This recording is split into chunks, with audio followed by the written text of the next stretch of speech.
Yesus dan kebenaran yang menyelamatkanku.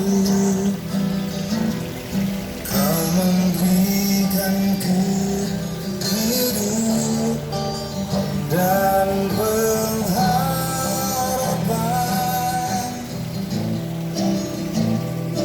Ku ikut kehendakmu,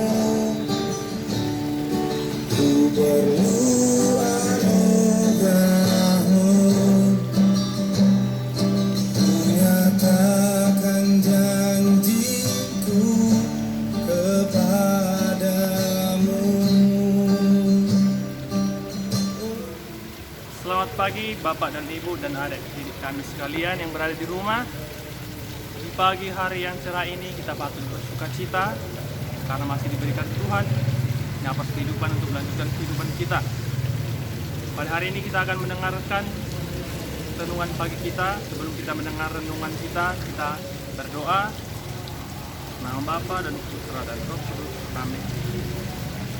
Terima kasih Bapa, terima kasih Yesus, terima kasih Roh Kudus atas berkat dan lindungan-Mu ya Pak. Kami dapat bangun di pagi hari yang indah ini tanpa kurang waktu apapun. Ya Pak, sebentar lagi kami akan mendengarkan sebagian dari sabda-Mu. Kiranya Engkau bersabda dalam hati kami sehingga kami dapat mendengarkannya dengan baik. Ini dua anak-Mu, dalam nama Yesus Kristus kami berdoa. Amin.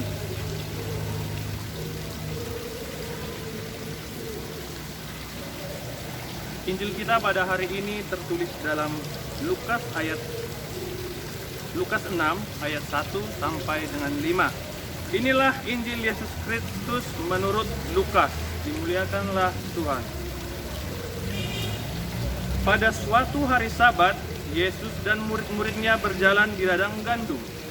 Para murid memetik bulir-bulir gandum, menggisarkannya dengan tangan, lalu memakannya.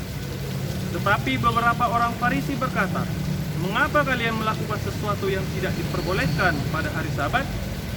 Maka Yesus menjawab, "Tidakkah kalian membaca apa yang dilakukan Daud ketika ia dan para pengikutnya lapar?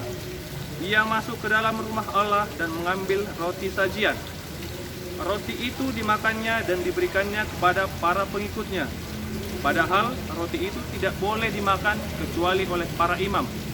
Dan Yesus berkata lagi, Anak Manusia adalah Tuhan atas hari Sabat." Demikianlah Injil Tuhan, terpujilah Kristus. Renungan pada pagi hari ini yaitu menceritakan tentang hukum yang dibuat oleh agama. Keselamatan manusia adalah yang lebih utama dari hukum apapun yang ada di dunia ini. Hukum diciptakan agar hidup makin tertata dan keamanan semakin terjamin. Kita semua dipanggil untuk menjadi pembawa damai, penyuara kebenaran, dan duta kemanusiaan. Jangan malu mengangkat dan memperjuangkan kemanusiaan kita. Tetapi kita harus malu jika belum bisa memanusiakan sesama kita. Adakah artinya hukum yang ketat jika kita menjadi takut merayakan kebersamaan, persaudaraan, dan peribadatan? Mari kita jawab dalam hati kita. Pasti dalam hati kita itu menjawab, tidak ada gunanya hukum jika kita tidak bahagia, bukan? Maka hukum dibuat supaya hidup kita tertata. Jadi jangan saling menghakimi sesama kita, apalagi anak-anak kami, jangan suka menghakimi orang lain. Marilah kita lakukan yang benar menurut Injil Tuhan, yaitu dengan sukarela dan ikhlas, tidak dengan paksaan. Itulah renungan kita pada pagi hari ini. Sebelum kita belajar, kita berdoa. Terima kasih Bapa, terima kasih Yesus, terima kasih Roh Kudus. Ya Tuhan, kami sudah mendengarkan sebagian dari sabda-Mu yang menyatakan bahwa hukum itu untuk mengatur dan menata kehidupan kami, bukan untuk menjadi beban dalam hidup kami. Kiranya kami dapat menjalankan hukum Taurat-Mu dengan hati kami, dengan ikhlas dan sukarela sebagai pengikut Kristus. Sebentar lagi kami akan belajar ya Tuhan.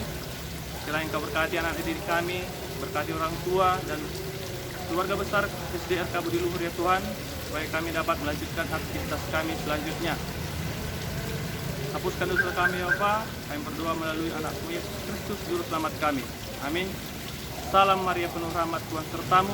Terpujilah engkau di antara wanita, dan terpujilah buah tubuhmu Yesus. Santa Maria, Bunda Allah, doakanlah kami yang berdosa ini, sekarang dan waktu kami mati. Amin. Kemuliaan kepada Bapa dan Putra dan Roh Kudus, seperti pada permulaan, sekarang dan selalu dan sepanjang segala abad. Amin. Atas nama Bapa dan Putra dan Roh Kudus. Amin.